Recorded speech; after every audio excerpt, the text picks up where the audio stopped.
Assalamualaikum warahmatullahi wabarakatuh. Jumpa lagi di channel Plot Misteri. Video kali ini ada sebuah cerita dari tulisan Levinka berjudul Penjual Sayur versus Dukun.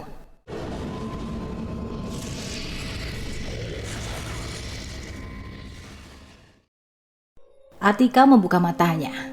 Jam di dinding sudah menunjukkan angka 0245 dini hari. Ia menatap ke langit-langit kamarnya yang gelap, mendengar suara jarum jam yang berdetak pelan. Tubuhnya terasa berat, tapi pasar sudah menunggu. Seperti biasa, Atika harus pergi lebih awal demi mendapatkan sayuran yang segar di pasar. Ia duduk di tepi ranjang, menghela nafas panjang. Bismillah, gumamnya pelan, menarik energi untuk bangkit. Setelah selesai bersiap dan mandi, ia keluar dari rumahnya dan berada di pinggiran desa. Sepeda motor bututnya sudah terparkir di depan pintu. Suara gemerisik angin dan sesekali lolongan anjing menjadi teman dalam perjalanan. Jalanan desa yang sunyi dan gelap hanya diterangi lampu motor kecilnya. Udara pagi menusuk kulit, tapi Atika sudah terbiasa dengan dinginnya semacam itu. Matanya fokus pada jalan yang kosong, hanya ditemani deru suara mesin motor yang tua. Atika adalah seorang gadis muda yang baru saja lulus kuliah. Namun meskipun dia lulus dengan nilai terbaik di kampusnya, nyatanya keberuntungan belum berpihak padanya. Nyatanya usahaku kuliah supaya bisa dapat kerjaan yang layak setelah lulus itu sama sekali gak mudah. Semua persyaratan sudah aku penuhi, tapi ujung-ujungnya nyari yang sudah berpengalaman. Kalau mintanya yang sudah berpengalaman, terus yang belum punya pengalaman kapan bisa dapat pengalaman? Gerutunya dalam hati. Persyaratan kerja banyak banget, giliran dipenuhi ujung-ujungnya yang punya orang dalam yang keterima. Meskipun tidak memenuhi syarat. Emang ya dunia kerja itu sekarang kayak badut kejam, ucapnya lagi. Atika pun memacu motornya lebih kencang agar bisa sampai ke pasar dengan segera. Namun ketika dia sampai di sebuah persimpangan yang sepi, pandangannya tertumbuk pada sosok seseorang. Dari kejauhan, seorang kakek berdiri di tepi jalan, nampak hendak menyeberang dengan ragu. Jantung Atika berdegup lebih kencang. Siapa yang mau nyebrang itu? Kok maju mundur begitu sih? Pikirnya.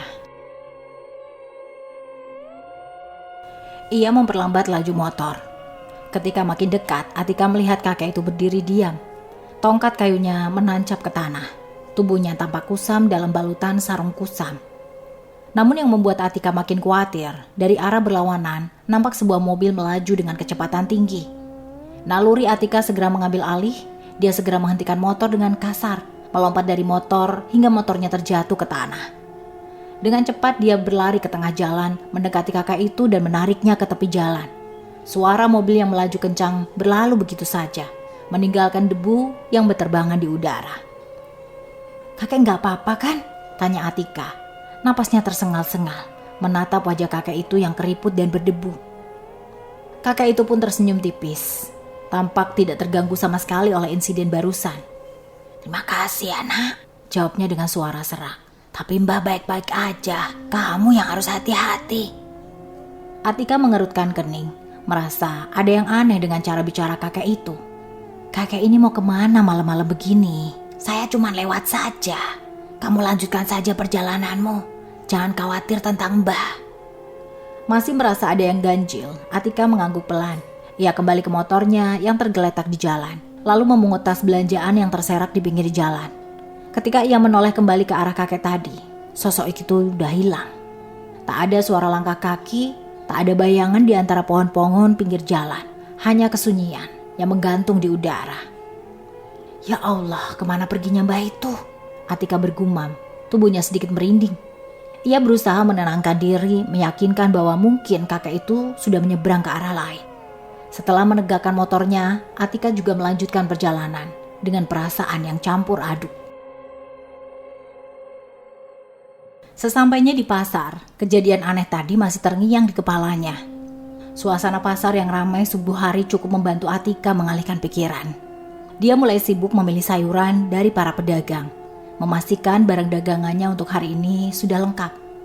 Namun entah mengapa, sepanjang ia berkeliling pasar, pikirannya terus kembali pada sosok kakek itu. Bayangannya selalu muncul, seakan ada yang tidak beres.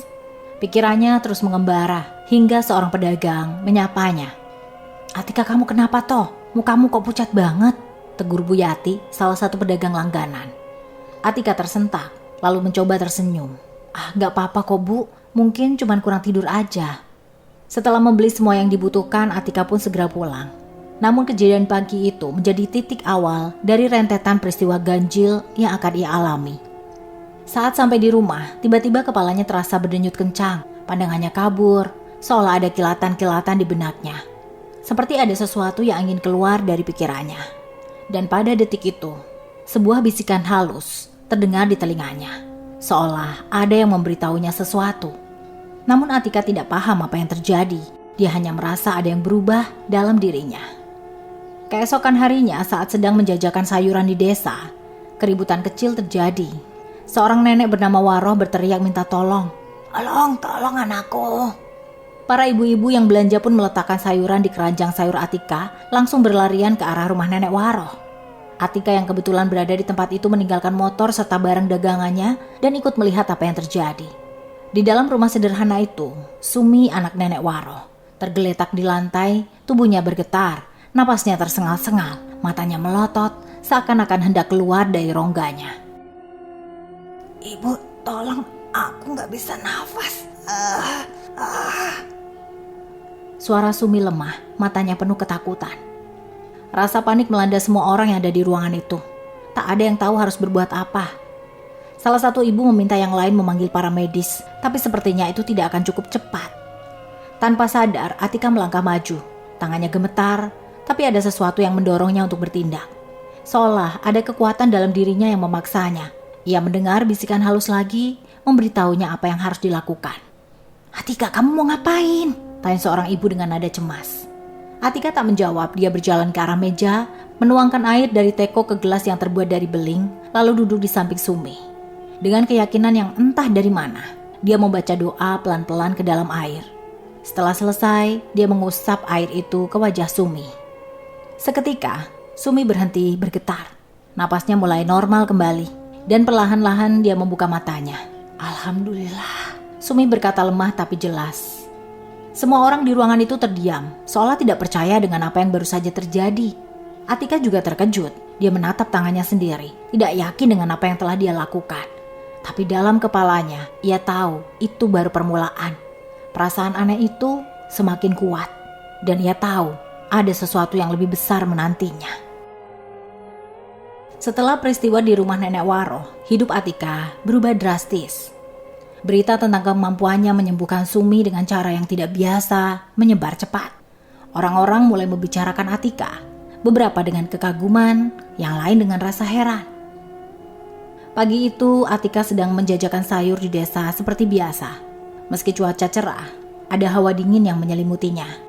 Seolah-olah udara menjadi berat dan pengap. Di sela-sela aktivitas penduduk yang ramai, Atika merasa pandangan banyak orang tertuju padanya. Mereka menatapnya dengan cara yang berbeda sekarang. Beberapa penuh harap, tapi ada juga yang nampak curiga. Atika, katanya kamu bisa nyembuhin orang ya? Seorang ibu muda tiba-tiba menghampiri sambil membawa keranjang belanja. Atika hanya tersenyum kaku. Enggak kok Bu, cuman kebetulan aja kemarin itu. Kebetulan gimana? Semua orang di sini juga ngomongin itu. Katanya kamu punya ilmu dari orang pintar. Tambah ibu lain bergabung dalam percakapan. Pembicaraan itu mulai menarik perhatian orang lain. Atika mencoba mengalihkan topik. Bu, sayurnya seger-seger nih, beli sayurnya dulu ya. Namun ibu-ibu di sekitarnya seakan tidak ingin melewatkan kesempatan membahas kemampuan Atika. Beberapa di antara mereka bahkan mulai mengajukan pertanyaan dan permintaan aneh. Ada yang meminta Atika menyembuhkan anaknya yang demam. Ada juga yang memintanya mengusir roh halus dari rumah mereka. Atika, tolong bantuin anakku ya, dia udah sakit hampir seminggu, obat dari dokter gak mempan. Pinta seorang ibu parubaya dengan nada memelas. Atika semakin merasa tidak nyaman. Aduh Bu, saya gak ngerti soal begituan. Kemarin juga cuman kebetulan kok. Saya gak bisa apa-apa, jawabnya sambil terus mengelak. Tapi sebelum ia bisa melanjutkan pekerjaannya, sosok nenek Waroh muncul, berjalan cepat menghampiri. Raut wajahnya cemas dan khawatir. Atika, panggilnya sambil terengah-engah. Saya nyari kamu dari tadi, tolong. Sumi kesurupan lagi. Darah Atika berdesir. Hah? Kesurupan lagi? Iya Atika, Aku nggak tahu lagi harus gimana, tolong kamu bantuin ya. Pinta Nenek Waro dengan suara gemetar. Atika terdiam sejenak, merasakan dorongan kuat yang sama seperti yang dia rasakan di rumah Nenek Waro waktu itu. Meskipun masih ragu dengan apa yang sebenarnya terjadi padanya, dia tahu ia harus membantu lagi. Ya sudah Bu, ayo kita ke rumah Ibu, kata Atika sambil mengemasi dagangannya dengan cepat. Beberapa ibu juga ikut mendampingi, penasaran dengan apa yang akan terjadi selanjutnya. Sesampainya di rumah Nenek Waro, suasana terasa lebih mencekam dibanding sebelumnya. Sumi berbaring di kasur, tubuhnya kaku, matanya terbuka lebar namun tatapannya kosong, mulutnya komat kamit, menggumamkan sesuatu yang tak jelas. Tangan dan kakinya sesekali bergerak tidak terkendali, seolah ditarik oleh kekuatan yang tak terlihat. Apa yang terjadi sejak kemarin, Bu? Tanya Atika dengan cemas. Nenek Waro menggeleng dengan air mata di pelupuk mata. Sejak kemarin malam dia ngomong sendiri terus, seperti ada yang berbisik di telinganya. Aku takut, Atika. Tolong, cuman kamu yang bisa nolong dia. Atika menatap Sumi yang terbaring dengan tubuh kaku. Di dalam dirinya dia merasakan sesuatu yang aneh. Bukan sekedar perasaan biasa, tapi seperti ada yang membimbingnya lagi. Sebuah bisikan yang menuntunnya apa yang harus dia lakukan. Tanpa banyak berpikir, Atika mengambil segelas air lagi, seperti yang ia lakukan kemarin. Dengan hati-hati dia membacakan doa di atas air tersebut, lalu mengusapkan ke wajah Sumi. Namun kali ini, begitu air menyentuh kulit Sumi, tubuhnya tiba-tiba tersentak keras. Matanya membelalak, menatap Atika dengan pandangan penuh kebencian. You don't be able to help her, teriak Sumi dengan suara yang bukan miliknya. Atika mundur selangkah, terkejut. Suara itu dalam, berat, dan penuh amarah. Apa maksudmu? Aku... Atika menoleh ke orang di sekitar dengan raut wajah kebingungan. Ayam gak bisa bahasa Inggris. Suasana pun jadi campur aduk antara takut, bingung campur geli, melihat Atika yang kebingungan berhadapan dengan hantu import. Sosok dalam tubuh Sumi itu tertawa, seakan-akan sedang mengejek. You have the ability, but you're a very stupid girl. Kalimat kedua dari sosok itu membuat Atika semakin bingung. Ia pun berbalik dan hendak pergi entah kemana. Bu Waroh dan yang lain melihat Atika akan pergi langsung mencegahnya, karena hanya Atika yang bisa mengatasi gangguan itu. Atika, jangan pergi. Kamu mau kemana? Tolongin dulu Sumi, ucap Bu Waroh memohon. Sebentar Bu, saya mau ke rumah ponakan saya. Mau minjem kamus. Rumahnya deket kok, tunggu aja sebentar, saut Atika sambil buru-buru hendak keluar. Namun belum sempat dia keluar dari pintu, seorang perempuan seusia Atika menghadangnya sambil menyodorkan smartphone miliknya. Pakai penerjemah di HP-ku aja, kalau pakai kamus kelamaan, ucapnya. Atika pun segera mengakses penerjemah online di ponselnya sambil bertanya sekenanya selagi menunggu loading dari aplikasi penerjemah. You speak apa tadi? Please, tolong di-replay, pinta Atika. Nampak jelas wajah Atika sangat kebingungan.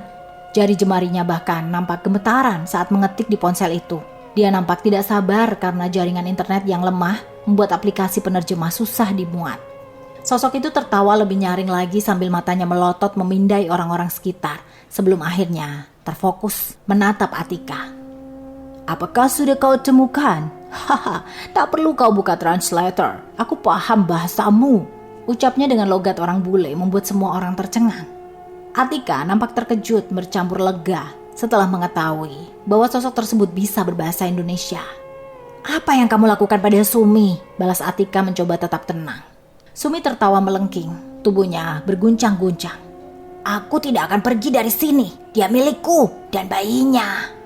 Napas Atika tercekat mendengar kata-kata itu. Bayi? Bukankah Sumi sedang hamil? Pikiran Atika segera melayang pada kemungkinan mengerikan. Apakah ini berkaitan dengan janin yang sedang dikandungnya? Tiba-tiba bayangan-bayangan aneh muncul di benak Atika, seperti kilasan-kilasan ingatan yang bukan miliknya.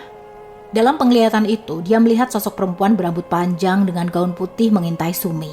Wajah sosok seperti wajah orang Belanda. Sosok itu seperti bayangan dengan rambut panjang acak-acakan. Wajahnya tersamar tapi matanya merah menyala. Kuntilanak. Sosok itu nampak mengelilingi tubuh Sumi, mencoba merasuk ke dalam dirinya, membuatnya tak berdaya. Suara bisikan dalam pikiran Atika semakin kuat.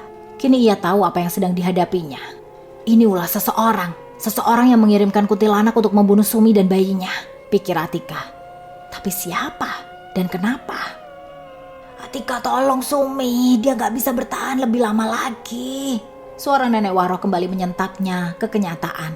Atika memejamkan mata, mengumpulkan kekuatan dalam diri, dan ia tidak boleh kalah. Dengan keyakinan yang tumbuh, Atika kembali membacakan doa. Kali ini lebih kuat. Dia merasa energi aneh dalam dirinya bergolak, mengalir melalui tangannya ke arah Sumi. Tubuh Sumi kembali bergetar hebat. Tapi kali ini Atika tidak mundur. Ia terus membaca doa, membayangkan sosok kuntilanak itu tersingkir dari tubuh Sumi. Perlahan-lahan, tubuh Sumi mulai tenang. Napasnya kembali normal, matanya kembali seperti semula. Atika merasakan beban berat di dadanya terangkat. Namun, sebelum ia bisa bernapas lega, Sumi tiba-tiba menangis terseduh-seduh. Yanto, suamiku, dia yang ngelakuin semua ini, isak Sumi. Air mata nampak mengalir deras di pipinya. Atika membelalak. Suaminya, Yanto, suami Sumi yang sudah beberapa bulan tak pulang, ternyata memiliki peran dalam semua ini. Dia yang mengirim kuntilanak itu untuk membunuhku dan bayiku, lanjut Sumi dengan suara bergetar. Atika merasakan amarah membara dalam dirinya. Yanto bukan hanya meninggalkan istrinya yang sedang hamil, tapi juga berniat membunuhnya dengan cara yang begitu keji. Ini lebih dari sekedar masalah rumah tangga biasa. Atika tahu ada orang lain yang dengan kekuatan besar terlibat. Kita harus menemukan orang yang Yanto bayar untuk melakukan ini, pikir Atika. Ia tak tahu bahwa ini belum selesai. Teror baru saja dimulai dan ia harus bersiap menghadapi yang lebih buruk lagi. Malam semakin larut dan meskipun lelah setelah hari yang panjang, pikiran Atika terus berputar memikirkan apa yang telah terjadi pada Sumi. Dan sebenarnya, siapa sosok yang bersemayam dalam tubuh Sumi itu?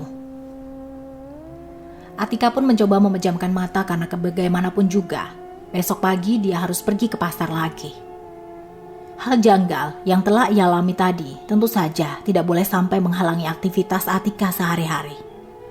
Suasana malam itu begitu hening. Di dalam kamarnya yang sederhana ia dapat dengan jelas mendengar detak jarum jam di dinding kamarnya. Rasa gelisah dan amarah menyelimuti hatinya. Namun tanpa disangka-sangka, tiba-tiba gumpalan asap masuk melalui bawah celah pintu. Asap itu nampak berdiri tegak hingga lama-kelamaan semakin padat dan padat lagi. Dan pada akhirnya, berubah menjadi sosok perempuan berambut panjang yang acak-acakan dengan mata merah.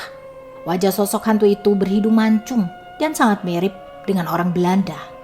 Atika yang sedang merebah di atas ranjang pun sesegera mungkin bangkit dan berdiri di atas ranjang sambil merapatkan dirinya ke dinding.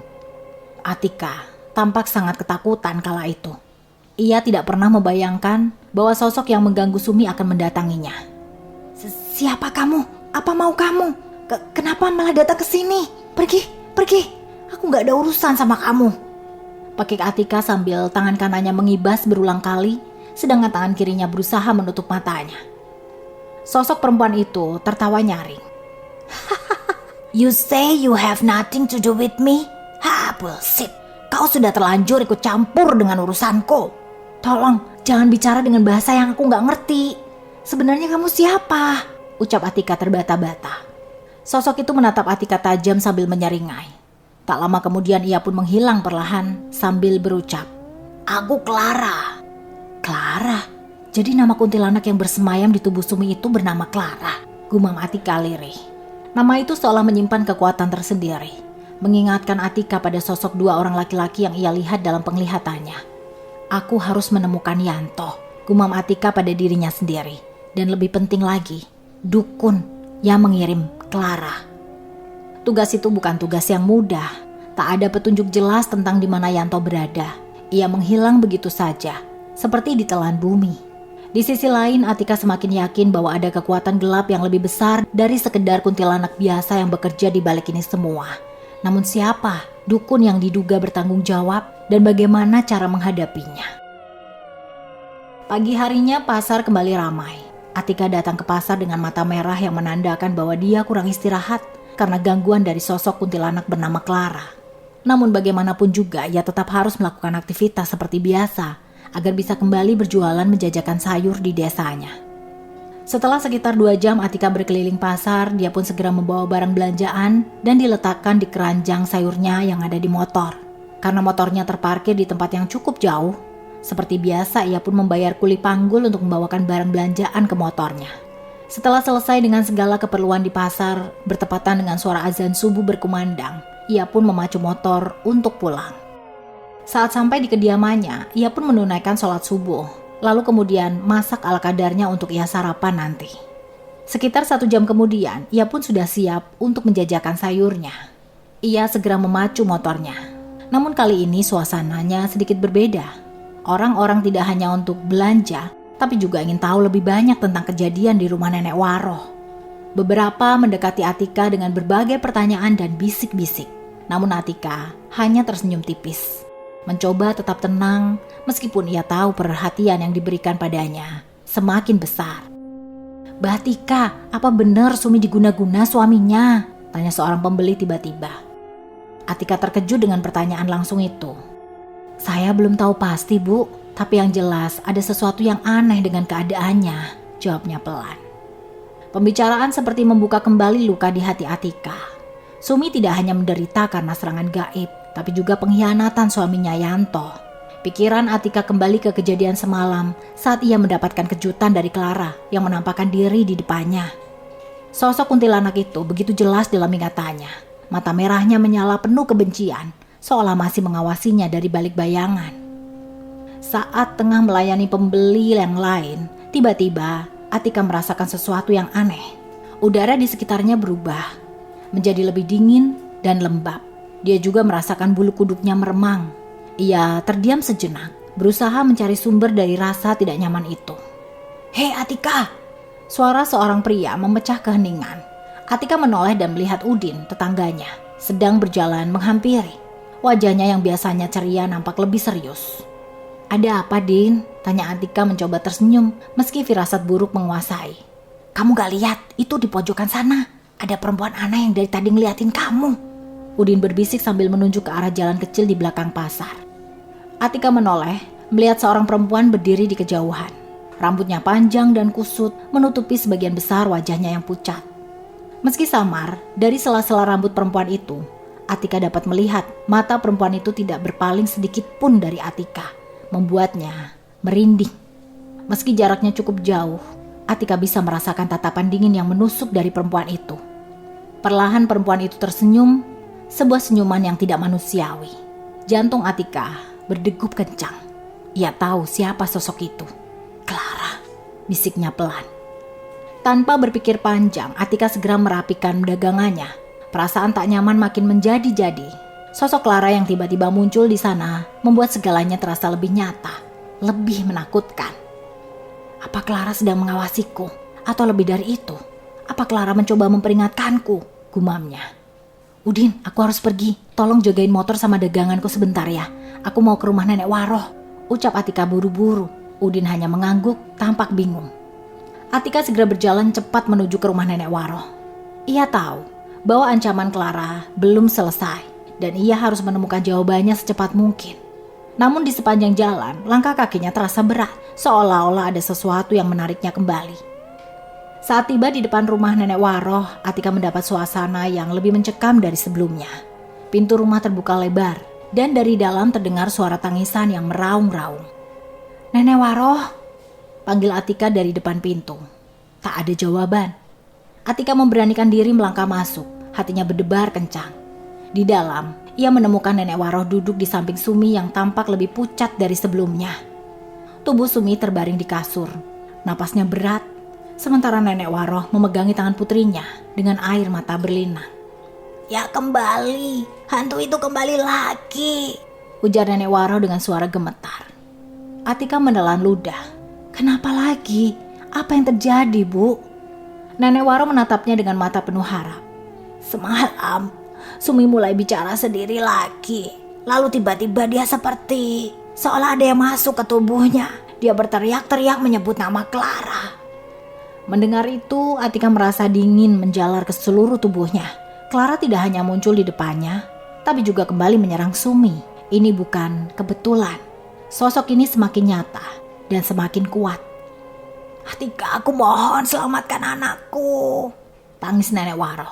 Atika mengangguk tegas. Meski hatinya diliputi ketakutan, ia tahu ia tak punya pilihan lain. Clara tidak akan berhenti sampai ia berhasil mengambil nyawa Sumi dan bayinya. Atika harus melakukan sesuatu. Dan kali ini, ia harus mencari sumber masalahnya, yaitu dukun itu dan juga suaminya.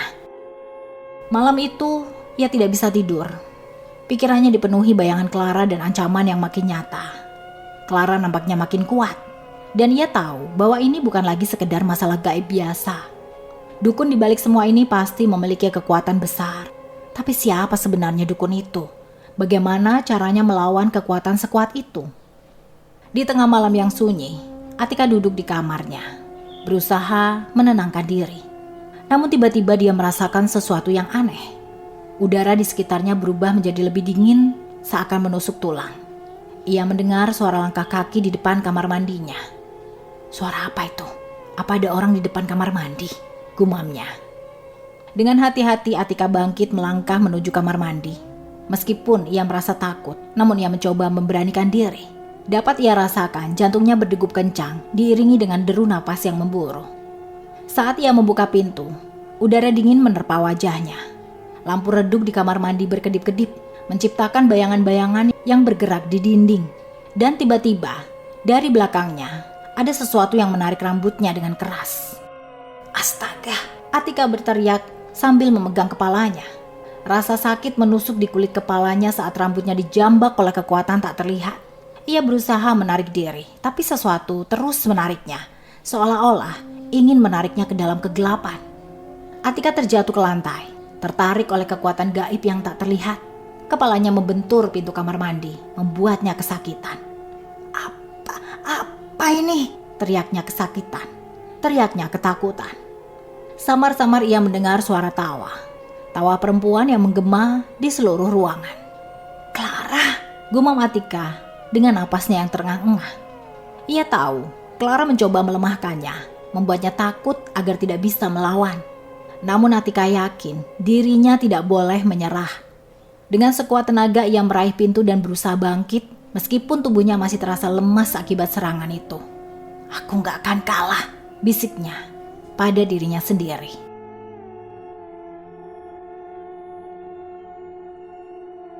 Atika pun kembali ke kamarnya dan segera mengganti pakaiannya yang basah setelah jatuh di kamar mandi. Setelah mengganti pakaian, dia pun kembali merebahkan diri. Sungguh sulit baginya untuk terpejam karena ia takut jikalau sosok Clara tiba-tiba muncul kembali dan menyerangnya.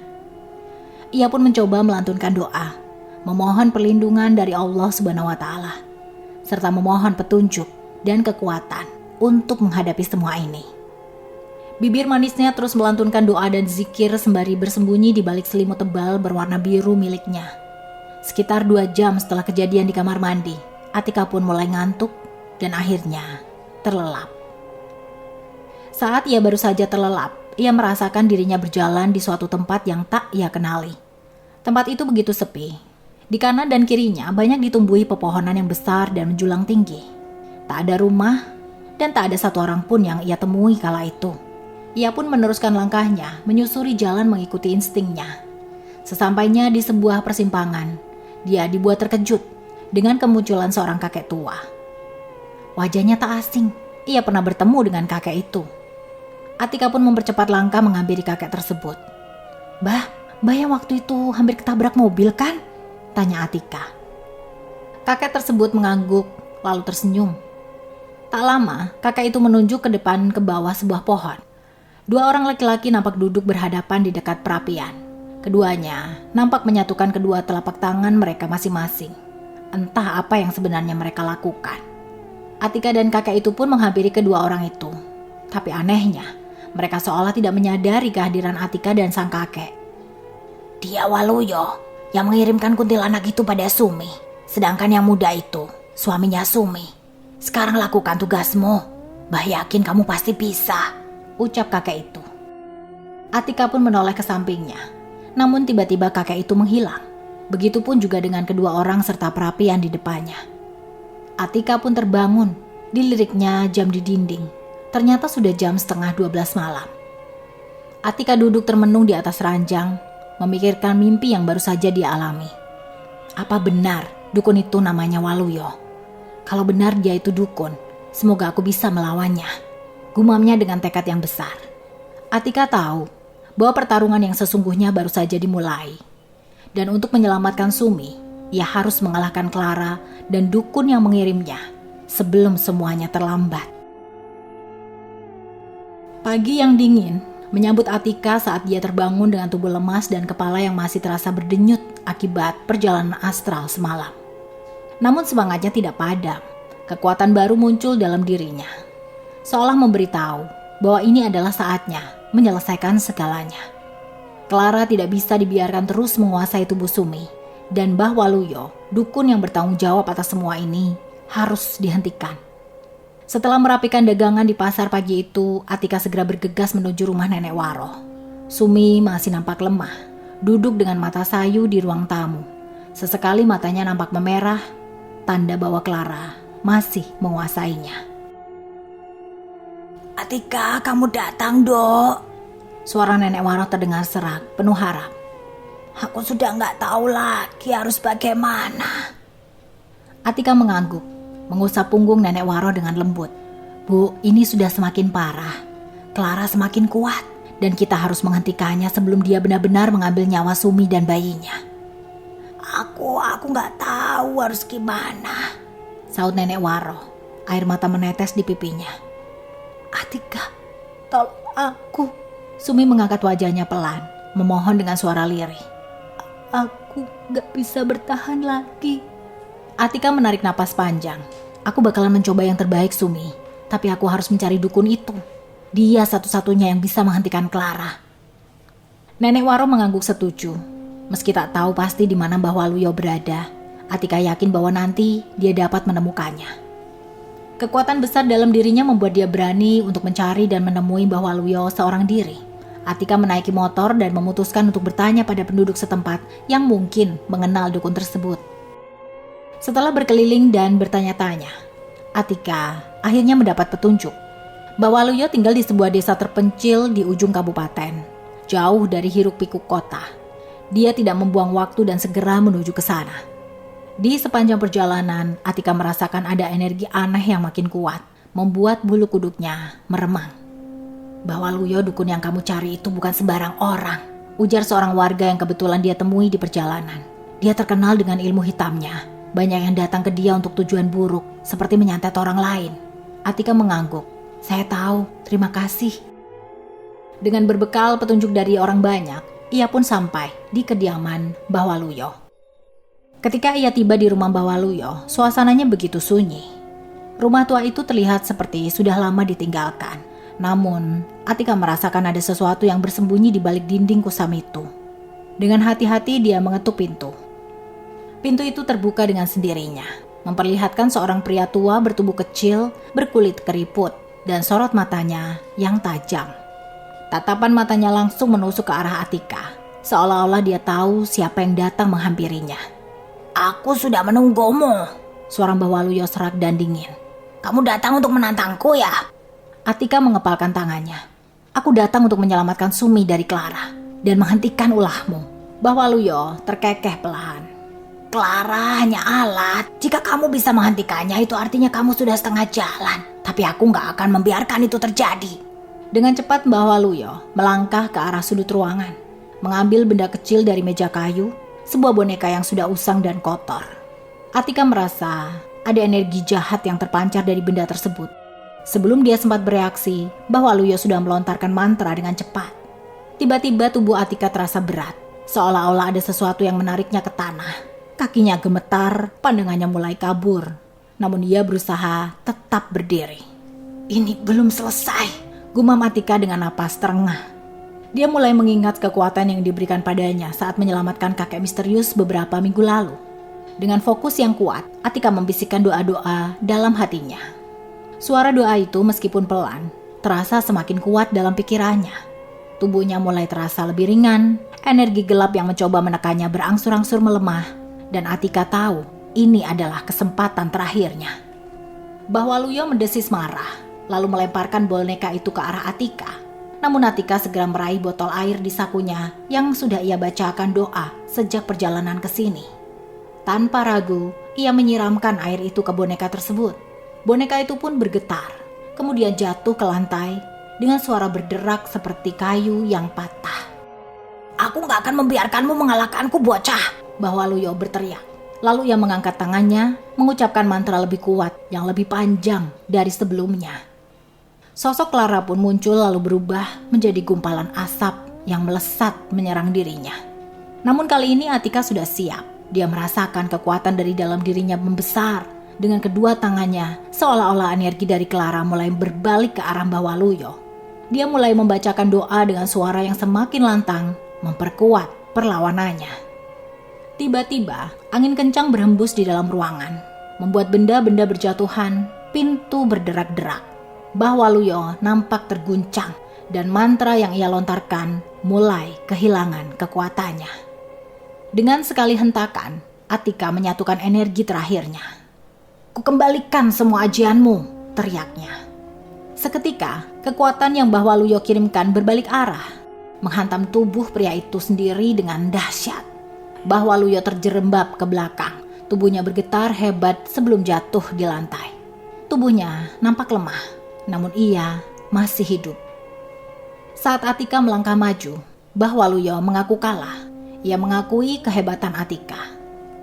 "Di mana orang yang sudah menyuruh kamu mengirim Clara ke tubuh Sumi?" tanya Atika dengan suara lantang. Bahwaluyo menggeleng pelan. Ia nampak terbatuk-batuk sebelum akhirnya menjawab. "Aku nggak tahu, ada banyak orang yang datang ke sini. Mana mungkin aku hafal," ujarnya lemah. Dari mana kamu dapat kekuatan itu, Wasir? Apa kamu murid dari Wasir?" Atika nampak bingung. "Hah? Wasir? Apa maksudmu? Ambeien? Aku nggak tahu apa yang kamu maksud." Atika tak mau ambil pusing dengan pertanyaan Bahwaluyo. Ia melangkah keluar meninggalkan rumah Bahwaluyo. Atika melangkah sambil terengah-engah, masih merasakan denyut energi di sekujur tubuhnya. Bahwaluyo telah dikalahkan. Tapi apakah ini akhir dari Clara? Beberapa jam kemudian, sesampainya di rumah Nenek Waro, Atika merasakan suasana yang jauh lebih tenang. Sumi nampak duduk dengan lebih tenang, napasnya stabil, wajahnya tak lagi menunjukkan tanda-tanda kehadiran Clara. "Atika, kamu berhasil," ucap Nenek Waro dengan air mata bahagia. "Sumi, dia terlihat lebih baik." Sumi membuka matanya dan tersenyum lemah. "Terima kasih Atika, aku merasa bebas. Clara sudah gak ada." Namun, meskipun semua tampak baik-baik saja, Atika merasakan ada sesuatu yang belum selesai. Clara memang sudah hilang dari tubuh Sumi. Tapi di sudut pikirannya dia tahu bahwa entitas itu tidak sepenuhnya pergi. Ada sesuatu yang masih mengintai, menunggu waktu yang tepat untuk muncul kembali. Tetapi untuk saat ini Atika bisa beristirahat. Pertarungan melawan Bahwaluyo sudah selesai dan Sumi serta bayinya selamat. Atika tahu bahwa ini bukan akhir dari semua teror. Namun untuk kali ini dia merasa lebih lega.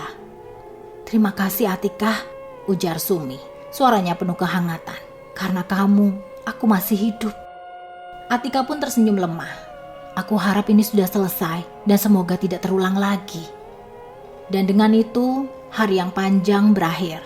Namun dalam hati, Atika tahu bahwa jalan yang harus ditempuhnya sebagai penyembuh baru dimulai. Dan satu hal yang masih menghantui pikirannya, yaitu di mana keberadaan suami Sumi yang biadab itu, serta kemana Clara saat ini. Entahlah, yang terpenting kini adalah Sumi sudah baik-baik saja. Ya, itulah tadi cerita dari tulisan Levinka berjudul Penjual Sayur versus Dukun. Tekan tombol subscribe dan nyalakan notifikasinya agar tidak ketinggalan cerita terbaru dari channel ini. Sekian, wassalamualaikum warahmatullahi wabarakatuh.